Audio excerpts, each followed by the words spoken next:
ሲጀመር ይቺ ሴት እኮ ክብር አይወድላትም። ክብረ ቢስ ናት። ሞላጫ ደግ አድርጓል ብሩኬ ይሄን ውሳኔ በመወሰኑ ባልደግፈውም ለእንደዚች አይነቷ ተንከሲስ ይገባታል። እስቲ ልጇን አታ እንዴት መኖር እንዳለባት ትልመድ። እስቲ ትልመድ፣ እውነቱን ታውጣ። እውነቱን ማውጣት አለባት።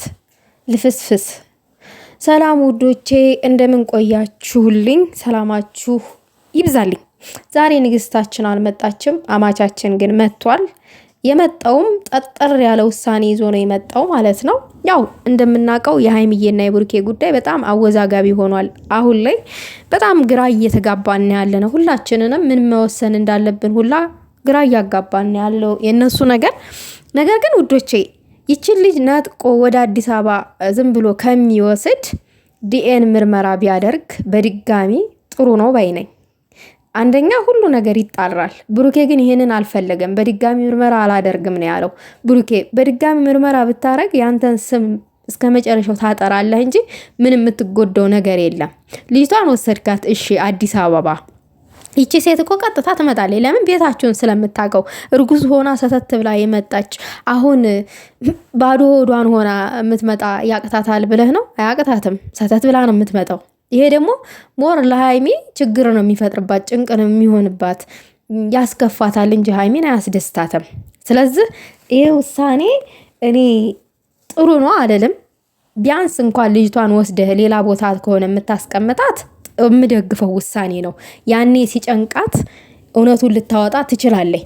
በእርግጥ ወስደህ ቤት ከሆነ ይችል የምታስቀምጣት ቤት መታ የበለጠ ትረብሻቸዋለ። የበለጠ ደግሞ ከሃይሚ ጋር የሚያለያይ ይህን ነገር ነው እንጂ የሚፈጠረው መፍትሄ ሊኖር አይችልም። ግን ወስደህ ሌላ ቦታ የምታስቀምጣት ከሆነ ለልጇ ስትል ሳትወድ በግዷ እውነትን ታወጣታለች።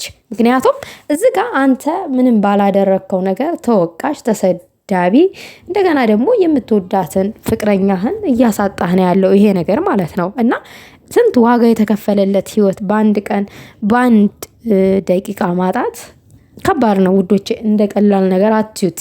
ይሄ እንደ ቀላል ነገር የሚታይ ጉዳይ አይደለም። በጣም ስሬስ የሆነ ጉዳይ ነው። ሌላው ነገር ደግሞ ሃይሚዬ እዛ ጋ እርጉዝ አይደለሁም ብላ መናገሯ ምንም እንትን የሚል ነገር አይደለም። ምክንያቱም ሃይሚዬ በክብሯ አትደራደርም።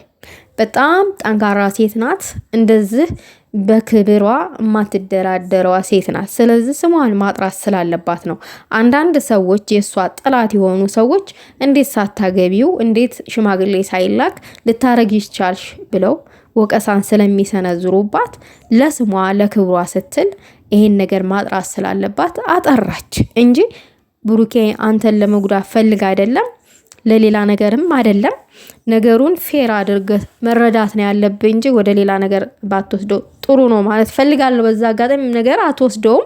ምክንያቱም ለሁለታችሁም ነገር ለሁለታችሁም ድህንነት ስትሉ ለሁለታችሁም ፍቅር ስትሉ ስለሆነ ያደረጋችሁት ምንም እንትን የምትለው ነገር የለም። እንደዛ ነው የምረዳው። አንቺ ሴት ግን ማለት ነው በክብር ለምኖሻል፣ በጣም ደጋግሞ ለምኖሻል በክብር ክብር አልወደደልሽም። እውነት ልትናገሪ አልቻልሽም። ህልናሽ ያውቃል ከማጋ እንደተኛሽ፣ ከማን እንደወለሻት፣ የማን ልጅ እንደሆነች በስነ ስርዓት ታውቂያለሽ። ግን ደግሞ እውነታን ማውጣት አትፈልጊም። የፈለግሽው አንቺ አላማ ያደረግሽው ትኩረት ያደረግሽው አንቺንና ማለቴ ሃይሚንና ብሩኬ መለያየት ነው ያሰብሽው ማለት ነው። ሌላ ነገር አላሰብሽም። እና እንደዛ አይነቱ ጥሩ ነው ብለሽ አታስቢ።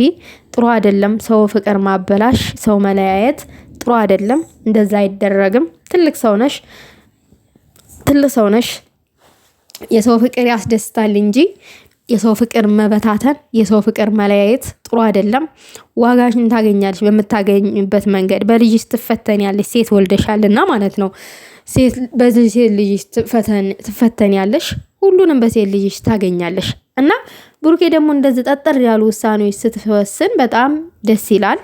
ባለሽበት ሰላምሽ ይሁን ይብዛልኝ፣ ባለሽበት ደህና ይሁንልኝ ምናምን እንደዚህ በሃይሚ ተስፋ ቆርጣል እንዴ? ሃይሚ ማለት ይሄ መለያየታችሁን ምናምን ነገር አምነህበታል እንዴ? ለምን እንደዛ ማለት የለብህም ብሩኬ፣ ማመን የለብህም። ምክንያቱም በማይረባ ነገር ፍቅረኛህን በፍቅረኛ ቶሎ ተስፋ መቁረጥ የለብህም። ነገሮቹን አስተካክሎ ወደ ነበራችሁበት ቦታ ለመመለስ ነው እንጂ ሙከራ ማድረግ ያለብክ አጓጉል ተስፋ መቁረጥ የለብም ማለት እፈልጋለሁኝ ብሩኬ በዛ አጋጣሚ። ሌላው ነገር ደግሞ ብሩኬን ተረዱት። በጣም ልትረዱት ያልቻላችሁ ሰዎች አላችሁ፣ የምትሳደቡ በጣም የምትሰድቡት አላችሁ። ችግር እኮ በስድብ አይፈታም። ከቻላችሁ ሀሳብ መሰንዘር ነው እንጂ ጥሩ የሆኑ ሀሳቦችን ስለሰደባችሁት ችግር ይፈታል ማለት አይደለም። ችግር ይብሳል እንጂና ሰውን መሳደብ ፌር አይደለም። አትሳደቡ። ጥሩ ነገርን ለመምኮመት ሞክሩ። እሱ ወዶ ፈቅዶ አይደለም እንደዛ አይነት ችግር ውስጥ የገባው፣ ሳያስበው ነው እንደዛ አይነት ችግር የመጣው እንጂ ፈቅዶ ወዶ አይደለም፣ ወይንም የሴት ጥማት ስላለበት አይደለም። ከዚህ ሴት ጋር እውነት ተጋድሟል ብላችሁ አስባችሁ ነው የምትሰድቡት። እውነት ነገ የምናፍርበትን ነገር ባናረግ ጥሩ ነው ባይነኝ።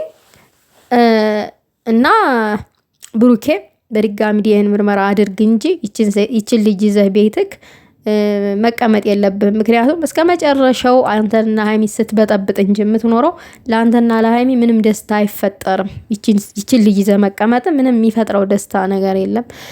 እኔ ይህንን ነው የታየኝና የተረዳሁት ነገር። ይች ልጅ አንተ ጋር አልሰጥም ብላለች አይደለ? አልሰጥም ብላለች። አሁን በጉልበት ነው ይዘህ እየሄድክ ያለው። ስለዚህ ሰውረህ አስቀምጠህ ወደ አንድ ዘመድህ ጋር እውነትን አውጭልኝ፣ እውነትን ስታወጪ ሊንሽን እሰጣለሁ በራት። ያኔ እውነትን የምታወጣ ከሆነ ስምህን የምታጠራልህ ከሆነ ትሰጣታለህ። ስምህን የማታጠራ ከሆነ ደግሞ ትፈትናታለህ በልጇ ማለት ነው። አንተን እንደፈተነችክ አንተን በጣም ፈትናለች። እናት ደግሞ በልጇ ቀልድ አታውቅም፣ በልጇ አትደራደርም። ያኔ ሁሉ ነገር ይገባታል፣ ሁሉ ነገር ትረዳለች። ነገሮችንንም ለማስተካከል ትሯሯጣለች ብዬ ነው የማስበው። እንደዛ ብዬ ነው ነገሩን አሁን ላይ የተረዳሁት። ምንም አማራጭ የለም። ጥሩ አማራጭ ነው፣ ጥሩ ነገር ነው ያደረግከው።